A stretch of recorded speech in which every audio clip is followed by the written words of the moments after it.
The web of life. Let me try from the first to indicate the point that we're aiming at. The point is this, that human consciousness is at the same time as being a form of awareness and sensitivity and understanding, it's also a form of ignorance. The ordinary, everyday consciousness that we have leaves out more than it takes in. And because of this, it leaves out things that are terribly important. It leaves out things that would, if we did know them, allay our anxieties and fears and horrors. And if we could extend our awareness, you see, to include those things that we leave out, we would have a deep interior peace. Because we would all know the one thing that you mustn't know, according to the rules of our particular social game. The one thing you mustn't know, that's really not allowed, that is the lowdown on life. And the lowdown, on the one hand, means the real dirt on things. But the lowdown is also what is profound, what is mysterious, what is in the depths. And there's something left out. And our everyday consciousness screens this out in the same way that when you say you have weaving, you have, say, on this rug here in front of us, when the black finishes here, the black threads will go underneath and then appear again over here, then they'll go underneath the white, and then they'll appear again over here, so that the back will be the obverse pattern of the front. Now, the world is like that. Our sense organs are selective. They pick out certain things. They're receptive. For example, we have a small, small band of what you might call a spectrum of light, of sound, of tactile sensation, and so on, to which the human organism is sensitive. But we know that outside that small band, there is a huge range of vibrations to which we have built instruments that are sensitive. Things like cosmic rays, ultraviolet rays, gamma rays, hard X-rays, so on. They're all outside the band of our spectrum. And obviously, there are things that are outside the range of our instruments. We may build new instruments someday which will bring into our consciousness other orders of vibration altogether. But yet, as yet, we don't know about them. So you could imagine, you see, the universe is a vast, vast system of vibrations and has infinite possibilities. All these vibrations, are like the strings on a harp. And the harps that the angels are supposed to play in heaven are really this huge possibility. See, when you play the harp, you select strings. You don't play all the strings. It's stupid to just run your finger along the whole edge of the harp, back and forth, and go. What you do is you pick out with your fingers, select, just like on the piano. You don't go brrrm. You pick out certain notes, and these make the patterns. But at the same time as you pick out, you reject what you don't pick out. But it's all there, constituting a fundamental continuity, the kind of continuity of the thread as they go to the back of the woven material and make up the obverse of the pattern that's on the front. Now, the question that is absolutely basic for all human beings is, what have you left out? You see? You are focused on certain things that constitute what you call everyday reality. Look, you single out people, and you see them sitting all around. and you know there are things that are really there. And then behind the people are the houses or whatever we live in, and the earth, and behind all that the sky, and so on. But we see the world as a collection of rather disjointed events and things. And I might say to you as you came in here today, now, my goodness, you all forgot something. What did you forget? And you think, my goodness, did I put my pants on? Did I wear a sweater? Did I got my glasses and my hair on, or my wig or whatever? And no, it's none of that. It was something you've forgotten. See, everybody's forgotten something. You left it out. You just missed it. See? And so I can bring this out, what you've forgotten, if I ask you, who are you? Well, you say, I'm Paul Jones, or whatever your name happens to be. I say, oh, no, don't give me that stuff. Who are you really? And you think, whoa, of course I'm just me. No, don't give me that. I don't want to hear all that nonsense. You're playing a trick on me. Really, deep down, who are you? I don't know. Well, that's the thing to find out. That's the thing that's been forgotten. See, that's the underside of the tapestry, the thing that's been left out.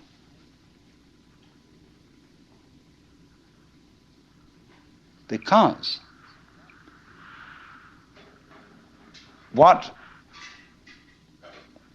we are carefully taught to ignore is that every one of us, fundamentally, deep inside, let's put it that way, is an act of, a function of, a performance of, a manifestation of the works.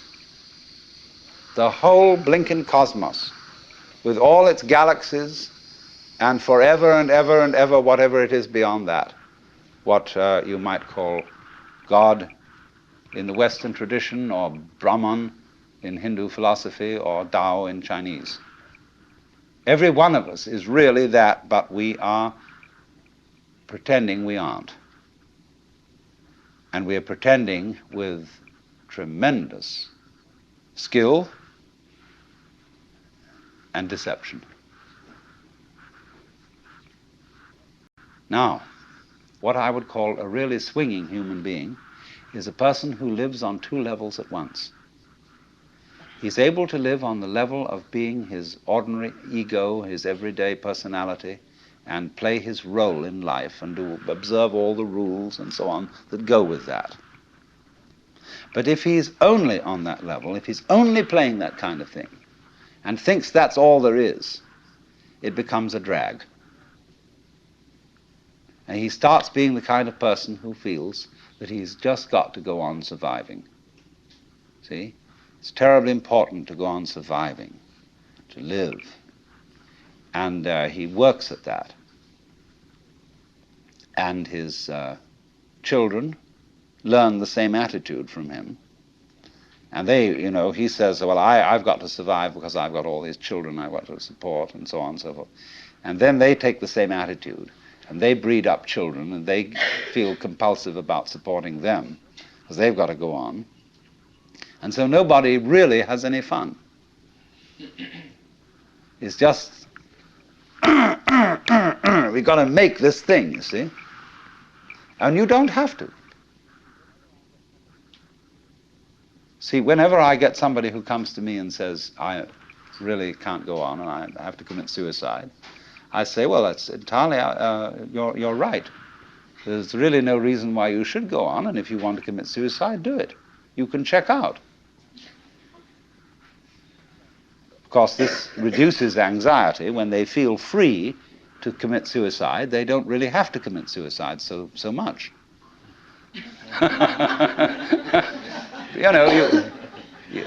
You can commit partial suicide.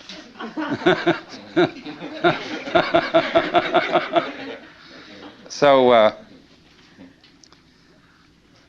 the sense that you just have to go on living, see, that life is a must. When you say to anything spontaneous, see, life is spontaneous. It happens, in the words of the Taoists, zheran, which means of itself so. That's their Chinese expression for nature. What happens by itself, what isn't pushed, but it just pops up, you see. Like, I'll never forget, there was a great Zen master I knew once in New York. He was giving a lecture one evening, and he was dressed in his gold ceremonial robes, and he was sitting in front of an altar like this sort of thing, but he had a table in front of him with very formal, with candles on it, and a sutra scripture on a little desk, and he was lecturing on the sutra. And he said, fundamental principle in Buddhism is no purpose, purposelessness. When you drop fart, you don't say, at 9 o'clock I drop fart. It happened of itself. You know, and all these pious Western devotees, you know, kind of put their handkerchiefs in their mouths and tried not to laugh. You know? So, but that's the meaning of something that happens of itself, like drop fart or have hiccups or just you came into being, you know. It happens in a kind of a plop way like that. See? Now, you can't tell that process, you ought to happen. You must happen. Because that puts a bind on it. In the same way as when you have a little child and all the relatives have come to a party on Thanksgiving, and you put the child into the middle of all the relatives and say, now dear, play. See, it absolutely bugs the child to do it like that. And so this is the problem for every artist. Because an artist is a man who makes his living by playing, whether he's dancing or painting or playing music or whatever it is. And he has to overcome this problem. He has to know how to play in public at a given time on an appointment. See? Now that's not an easy thing to learn. But when you catch on to the trick of it, you can do it. To play on demand. That's the hardest lesson of life. To contrive what is called by my Japanese artist friend Saburo Hasegawa a controlled accident. The thing is that we have been educated to use our minds in a certain way, a way that ignores or screens out the fact that every one of us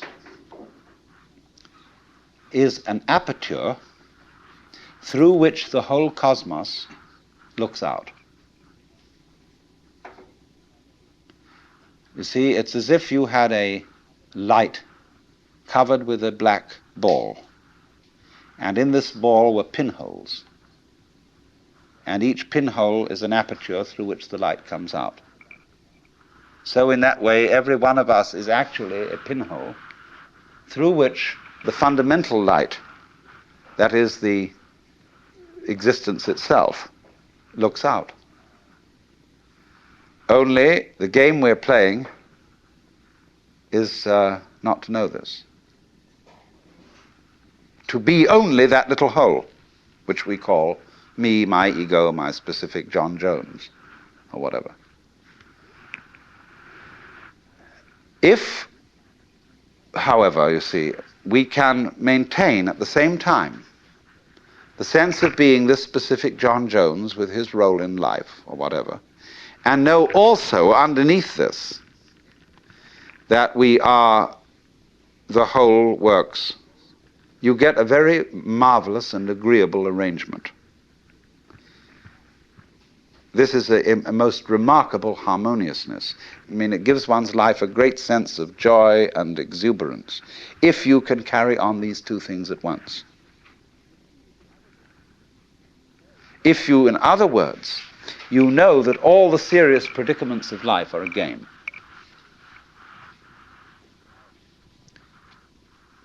Now, I want to put it two ways. I'm not saying that it's a bad thing, something to be condemned, to take your own individual life seriously, in dead earnest, and to have all the problems that go with that. Do you understand that being that way, that being a real mixed-up human being, is a manifestation of nature that is something just like the patterns on the waves out here, or like a seashell. You know, we pick up shells. I always keep one around, for sort of an example for many things, and say, my goodness, isn't that gorgeous? There's not an aesthetic fault in it anywhere. It's absolutely perfect. Now, I wonder if these fish look at each other's shells and say, don't you think she's kind of fat?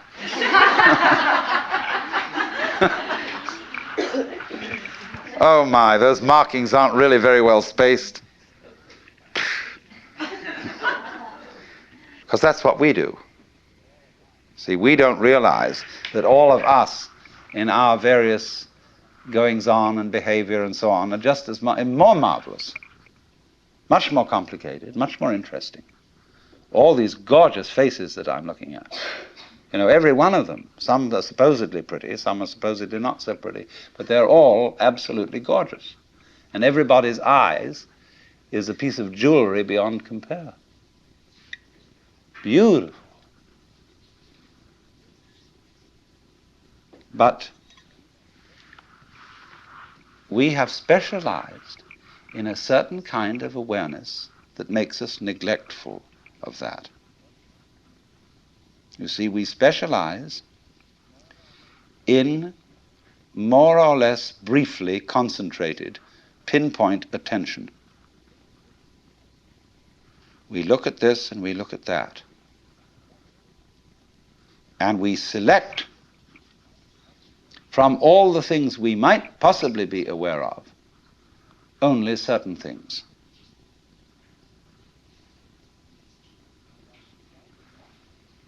And as a result of that, we leave out of our everyday consciousness, generally speaking, two dimensions of experience. One, amazing beauty of experience that we never see at all.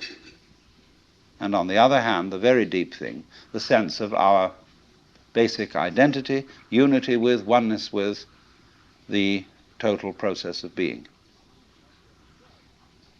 See, because we are staring, as it were, at certain features of the landscape, we don't see the background.